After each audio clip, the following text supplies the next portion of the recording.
Welcome to the lecture on keyword research. We're going to cover a basic understanding of what is keyword research. Then we're going to go into some of the benefits of doing keyword research. And then we're going to kind of go into the whole idea of, do keywords actually still matter? Before we start, a small disclaimer. This is not an exhaustive lecture on keyword research. In upcoming lectures, we'll go into a little bit more hands-on about tactics and strategies for doing your keyword research, but this is really just a bit of an overview to get you started. So what is keyword research? Well, keyword research is about a couple of things, but at its primary level, it's about understanding the keywords and phrases that people are going to Google and searching for. And that really is about helping you control and create relevant content to the audience that you're trying to serve. Keyword research is also about understanding search volume. So how many times are people going in and looking for certain keywords? And then more importantly, uncovering what the related keywords are, so the things that people are also searching for when they search for, a certain word or phrase in your niche, what related keywords exist. And that's probably the most important thing, is knowing the volume and then discovering some of the other keywords that are related. So the benefits is, obviously it gives you fresh content ideas. So if you know what people are searching for, then you can target your content. But also, if you know other related keyword terms, it helps you create relevant complementary content. So it helps the whole process. It also lets you target specific audience members and viewers a little bit more specifically, so you can figure out what they're looking for exactly and tailor your content to match their requirements. And good SEO and good keyword research has an element of competitor analysis. SEO, by its very nature, is actually a competition. All sites are really trying to get to number one for their targeted keywords and their niche in Google. So one element of keyword research is understanding how strong your competitors are for the keywords that you are in fact targeting. So there are a couple of different keyword types that we should go into. So there are high value keywords, and these are usually one and two words. So things like holiday hotels or credit card providers. Those are keyword phrases that have very high value, lots of competition, and they do have an intrinsic financial value. Then you start getting into keyword phrases, which are usually sometimes 2 to 4 words. So, best running shoes or golf ball drivers, things like that are combinations of words into phrases that people are searching for. And keyword phrases are now, along with long tail keywords, which we'll talk about in a second, those are where the bulk of searches are happening. Gone are the days of people just typing in 1 or 2 words and or a specific brand, because those keywords are really locked up. Most of the gains you can make with your SEO now are in keyword phrases and in long tail keywords. And long tail keywords are much, much sort of longer phrases, and they can often have a locality attached to them. So, best pizza in North Sydney, 5-star hotels in Toronto, those kind of longer term phrases. And that sort of leads into the whole concept of natural language search. So as we move to mobiles and you start getting into digital personal assistants like Siri on your iOS device, you start asking natural language questions. So what is the temperature in Melbourne this week?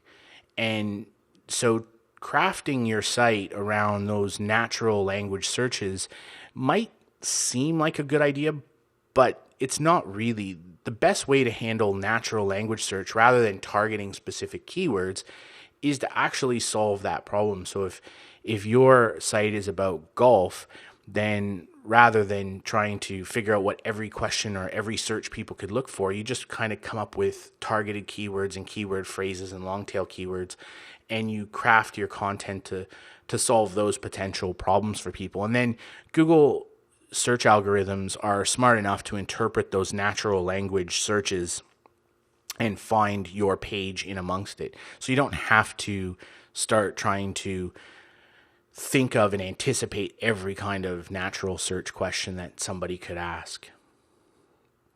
Now, there are lots and lots and lots of tools out there to do keyword research. This is literally, I can name dozens of keyword research tools. For the most part, I stick to two.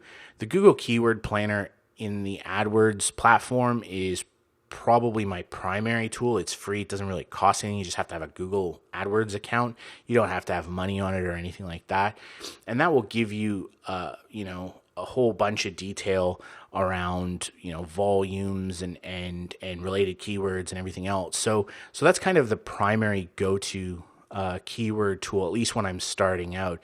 And then there's a commercial product called Longtail Pro, which I use because it has some built-in functionality that lets me go do some quick competitor analysis of the top 10 results for all the keywords I'm looking for, because really your goal is to be on the first page of Google because that's where most of the traffic comes from. So understanding how strong your competitors are at a glance is a useful aspect of keywords, because if you have no chance of ever ranking on the first page for a particular set of keywords, then targeting them is a complete waste of time and effort beyond trying to solve somebody's problem. So that's what the tools are about. It's about helping you fast track your knowledge around the particular topics you're trying to serve your clients on. But you hear this a lot. Keywords don't matter anymore. Google has moved beyond keywords, much more context and everything else. That's not necessarily true. Keywords still absolutely matter. People go to Google and they search for keywords. We all do it. We all go to Google and put in a couple of quick words. If I want a new set of headphones, closest store that sells headphones or whatever, you have, it's just a natural way we think of using search engines online is quick, short, sharp keyword phrases. But what Google does is they actually interpret those requests considerably more intelligently now, so they can make decisions about your related keywords, the context, your locality, whether or not your request has commercial intent. So like that phrase with buying headphones, Google knows that I'm trying to actually buy headphones, so it's going to send me a set of results that are tailored more around stores that sell headphones online or a particular brand. Whereas if I was just searching for information about a particular type of headphone, then it's not going to be as commercially focused. So Google is very, very good now about defining the context in which you've put your search in and delivering far more tailored results. So that's one of the biggest change around keyword research, is understanding the context that your results can be delivered back to the user in. So in summary, keyword research is really still important, but it's good just to keep it simple. You could spend countless hours trying to explode your keywords and find, extraordinarily long tail keywords, but what you'll eventually find is there's not a lot of volume, so you'll get some traffic, and it's important to build out your long tail footprint, but you could spend an inordinate amount of time doing it. It's also good to have a solid base of keyword research because it helps as a content creation guide. It gives you ideas. It lets you frame the pieces you're working on, and it makes sure you stick to the program. But don't go overboard with the tools. You could buy a new keyword research tool every week for the next 5 years and still not run out. So the Google Keyword Planner is free. Use that if you need more.